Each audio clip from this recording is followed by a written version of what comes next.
great Muslim freedom fighters of India.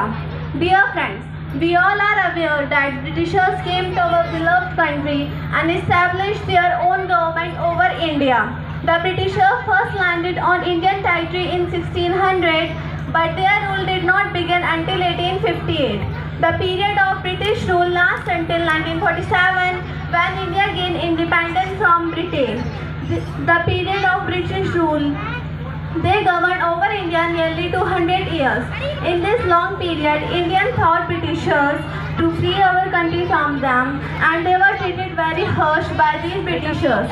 In 19th century, certain social practices like female infanticide, child marriage, sati polygamy, and a rigid caste system became more common.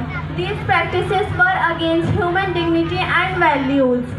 At this time of grief, many great Indian lead several movements for the cause of India's independence, and they are called freedom fighters of India. They fought bravely against the Britishers to free our country from them.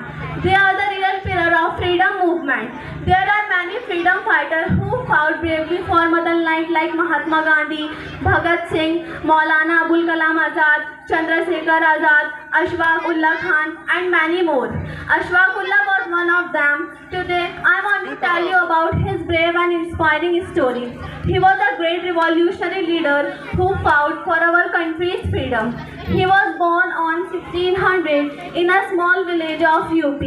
He was a bright, patriotic young man who dreamed of free India, where everyone could live with dignity and pride. He joined the India's independence movement and became a part of famous Kakori Conference in 1925 along with his friends Chandrasekhar Azad, Ram Prasad Bismil, Roshan Singh, Rajendra Lahiri. They required to fund support, so looted the government treasury from train. After looted, the police arrested Khan. At the age of 27, he was hanged in Gorakhpur jail in 1927. He considered a martyr for the cause of India's independence.